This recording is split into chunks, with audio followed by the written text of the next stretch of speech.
আসসালামু আলাইকুম। কারিগরি এক্সপার্ট ইউটিউব চ্যানেলে সবাইকে স্বাগতম। আজকের ক্লাসে আমরা এস্টিমেটিং অ্যান্ড কস্টিং এর ৫ নাম্বার অধ্যায়ের ম্যাথ সমাধানে চলে যাচ্ছি। তো আজকের ম্যাথে তোমরা দেখতে পাচ্ছ একটা সিঁড়ির একটা ম্যাথ আছে।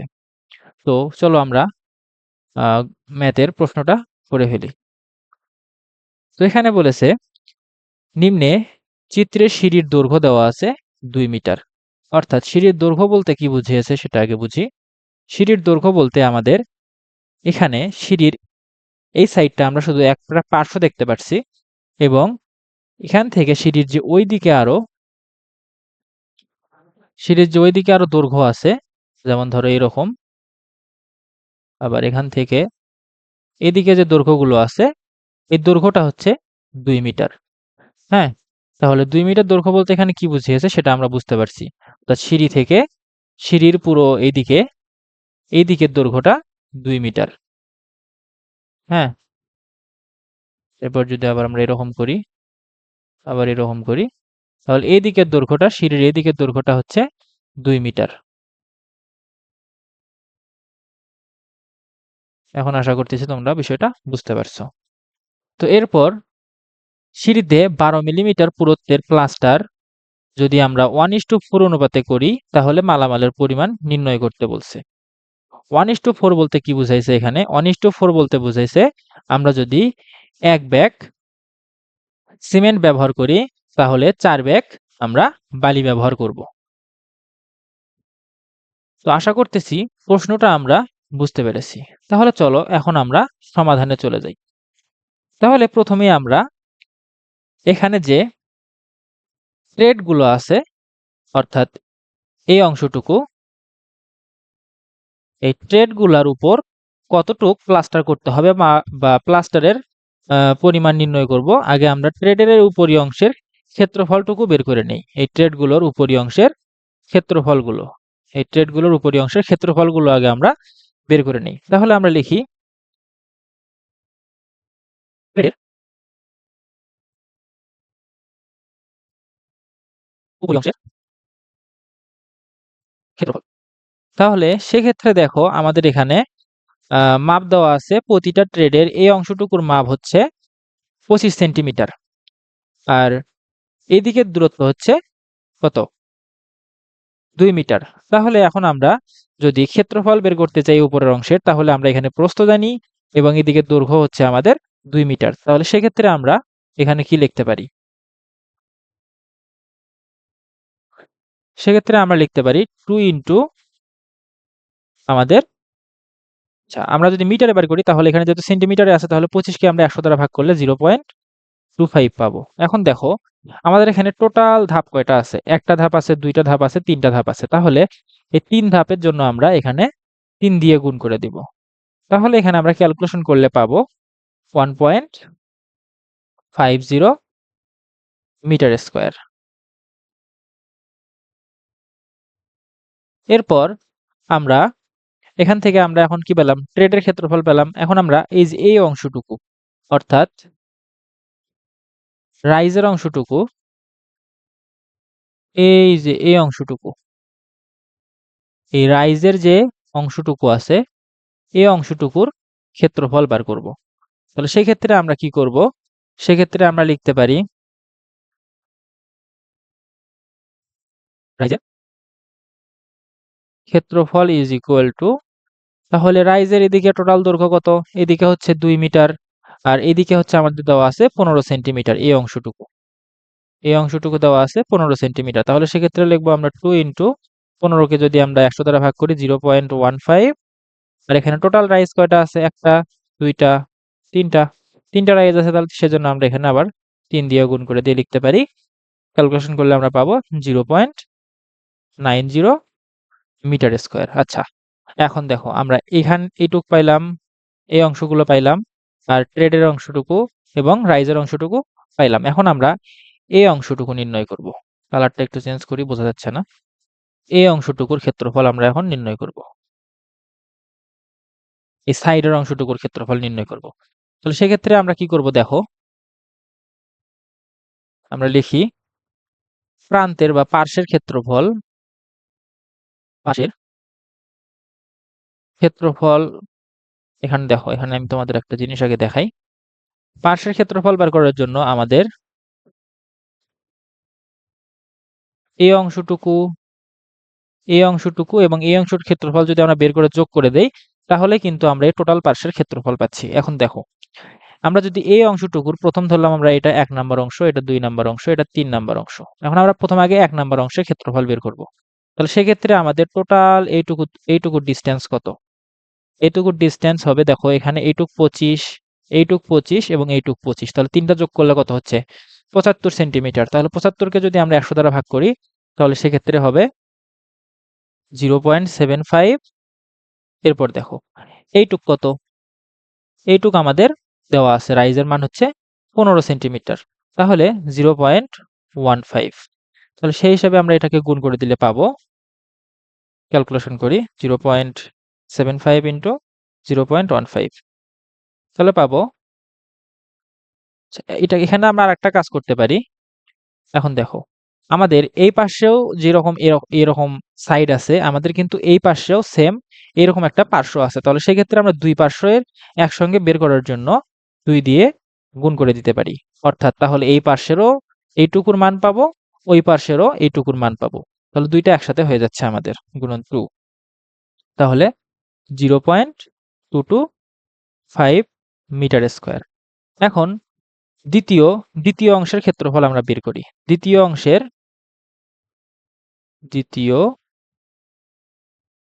অংশের ক্ষেত্রফল হবে হলো তোমাদের, এখানে দেখো রাইস এই পর্যন্ত ট্রেড হচ্ছে ২৫, এই পর্যন্ত হচ্ছে ২৫। তাহলে এখান থেকে টোটাল এই পর্যন্ত আমাদের ডিসটেন্স হবে 50 সেন্টিমিটার। তাহলে ১০০ দ্বারা ভাগ করলে পাবো 0.50 ইন্টু আমার ট্রেডের উচ্চতা, রাইজের উচ্চতা হচ্ছে ১৫ সেন্টিমিটার। তাহলে 0.15 এবং দুই পার্শ্বে বের করার জন্য ২ দিয়ে গুণ। তাহলে আমরা কত পাই দেখো, 0.50 ইন্টু 0.15 ইন্টু 2 পাবো হচ্ছে 0.15 মিটার স্কয়ার। এরপর তৃতীয় অংশের আমরা বের করি। তৃতীয় অংশের যদি বের করি তাহলে পাবো, দেখো এইটুকের, এই যে এইটুকের বার করব এখন। এইটুকু, এইটুকের এই অংশটুকুর মান হচ্ছে ২৫, অর্থাৎ তাহলে ১০০ দ্বারা ভাগ করলে 0.25 ইন্টু উচ্চতা হচ্ছে ১৫, দুই পার্শ্বের জন্য ২। তাহলে আমরা গুণ করলে পাচ্ছি 0.075।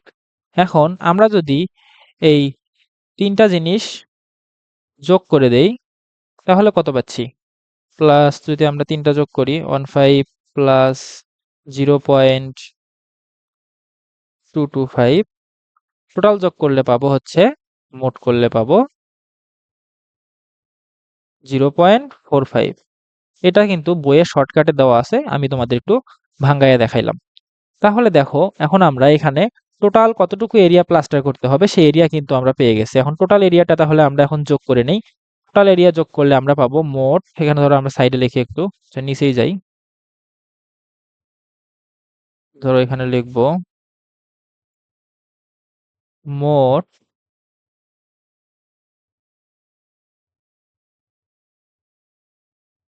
প্লাস্টার করতে হবে ইজ ইকুয়াল টু, আমরা এটা আগে লিখি 0.45, উপরে কত কত ছিল আমাদের ট্রেডের উপরি অংশের ক্ষেত্রফল ছিল হচ্ছে 1.50। এরপর রাইজের অর্থাৎ এই অংশটুকুর ক্ষেত্রফল ছিল 0.90। আর এরপরে আমরা পাশের ক্ষেত্রফল পাইছিলাম এটা। তাহলে তিনটা যদি আমরা যোগ করি, সেক্ষেত্রে আমরা কত পাবো? সেক্ষেত্রে আমরা এখানে লিখতে পারি তিনটার যোগফল 2.85 মিটার স্কয়ার। আচ্ছা, এটা কি পাইলাম আমরা? টোটাল প্লাস্টার কতটুকু ক্ষেত্রফলের উপর করতে হবে সেটা পেলাম। এখন আমরা, আমাদের কিন্তু প্লাস্টারের থিকনেস দেওয়া ছিল, অর্থাৎ পুরুত্ব দেওয়া ছিল, এই যে ১২ মিলিমিটার পুরুত্বের আমাদের প্লাস্টার করতে হবে। তাহলে এখন আমরা যদি, আমরা এখন কি পাইছি? এখানে ক্ষেত্রফল পাইছি। তাহলে এখন যদি আমরা আয়তন নির্ণয় করতে চাই, তাহলে আমাদের এর সঙ্গে উচ্চতাটা গুণ করে দিলে বা পুরুত্বটা গুণ করে দিলে আমরা আয়তন পেয়ে যাচ্ছি। তাহলে আমরা এখানে লিখবো এখন মোট প্লাস্টার কাজের পরিমাণ ইজ ইকুয়াল টু 2.85 ইন্টু, ওটা আমাদের কি দেওয়া ছিল, 12 মিলিমিটার দেওয়া ছিল। তাহলে এটাকে আমাদের কি করতে হবে, যেহেতু এই এককগুলো মিটারে আমরা করছি, তাহলে এটাকেও মিটারে করতে গেলে আমাদের 12কে 1000 দ্বারা ভাগ করতে হবে, অর্থাৎ 0.012। আর এটা আমরা ক্যালকুলেশন করলে পাবো হলো 0.034 মিটার কিউব। তাহলে আমাদের টোটাল এতটুকু পরিমাণ প্লাস্টারের কাজ করতে হবে। এখন আমরা এই যে অংশটুকু পেলাম, এই যে ঘনত্বটুকু পেলাম, এটা কি? এটা হচ্ছে আমাদের ভেজা মশলার পরিমাণ। তাহলে কি করতে হবে, আমরা যখন কাজ করব বা বাজার থেকে জিনিসপত্র কিনবো, সেই হিসাব যদি করতে যাই, তাহলে আমাদের তো ভেজা হিসাব দিয়ে হিসাব করলে হবে না। আমাদের কি লাগবে? শুষ্ক জিনিসের হিসাব লাগবে। তো সেটা আমরা প্রথমেই কিন্তু একদম বইয়ের শুরুতেই আমরা করে আসছিলাম যে কোনো প্লাস্টারের কাজে মসলার পরিমাণ, ভেজা মসলাকে যখন আমরা শুষ্ক মসলায় পরিণত করব, তখন আমাদের ওই পরিমাণ কাজকে 1.5 দ্বারা গুণ করতে হবে। তাহলে আমরা এখানে লিখি শুষ্ক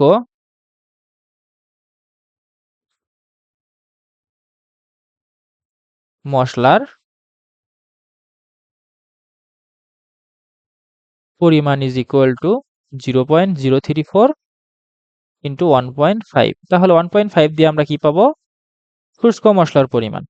তাহলে এখানে আমরা লিখতে পারি 0.051 মিটার কিউব। তাহলে আমরা এখন অ্যাকচুয়াল কতটুক মসলা আমরা বাজার থেকে কিনছিলাম সেটা পেয়ে গেছি। এটা কিন্তু আমরা বাজার থেকে যেটুক কিনছি সেটা, আর এটা হচ্ছে আমরা পানি মেশানোর পর কতটুক পাইছিলাম সেটা। তাহলে এখন আমরা এখান থেকে সিমেন্ট এবং বালির পরিমাণ নির্ণয় করব। তাহলে সেক্ষেত্রে আমরা সূত্রে নিয়ে যাওয়ার জন্য প্রথম আমরা এখান থেকে বার করব, আমাদের অনুপাত দেওয়া ছিল কি, আমাদের কাজের অনুপাত দেওয়া ছিল 1:4, অর্থাৎ 1 ব্যাগ সিমেন্ট নিলে আমাদের 4 ব্যাগ বালি নিতে হবে। তাহলে আমরা এখানে লিখব অনুপাতের যোগফল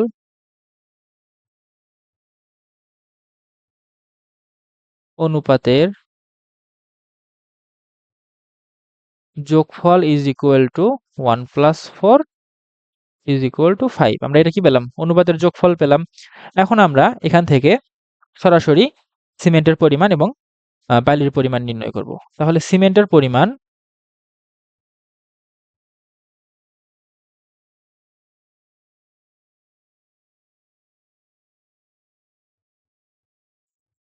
নির্ণয় করতে হলে আমাদের এখানে কি করতে হবে? প্রথমে মোট কাজের পরিমাণ, শুষ্ক কাজের পরিমাণ, শুষ্ক কাজের পরিমাণ ভাগ হচ্ছে আমাদের নিচে ভাগ করতে হবে কি দ্বারা? আমাদের টোটাল অনুপাতের যোগফল দ্বারা ভাগ করতে হবে। অনুপাতের যোগফল, এটা তোমরা বুঝে নিও, আমি সংক্ষিপ্ত করে লিখলাম। ইনটু হবে হচ্ছে যে জিনিসের পরিমাণ নির্ণয় করব সেই জিনিসের অনুপাত। তাহলে উক্ত বস্তুর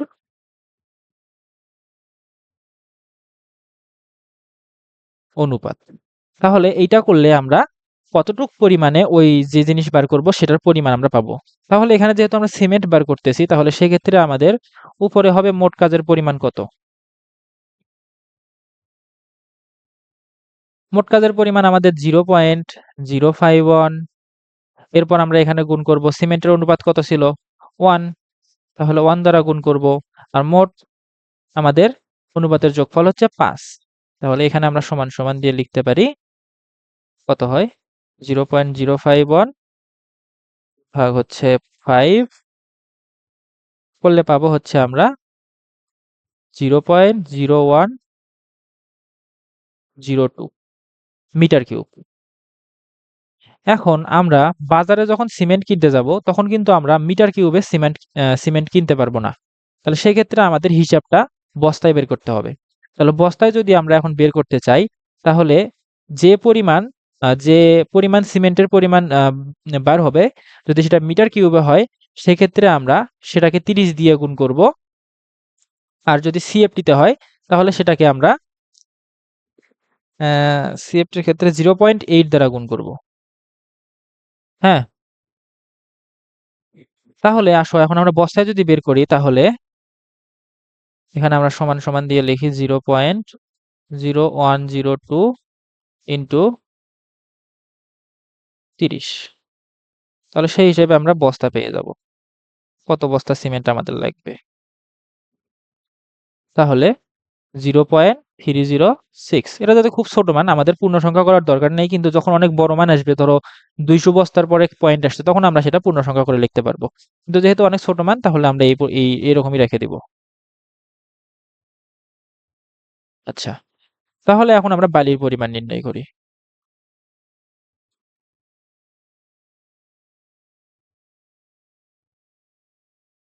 বালির পরিমাণ হবে, তাহলে কি হবে, উপরে কি মোট কাজের পরিমাণ অর্থাৎ শুষ্ক কাজের পরিমাণ 051 ভাগ 5 ইন্টু 4, তাহলে কত পাবো, 0 পয়েন্ট করলে পাবো 0.41 মিটার কিউব।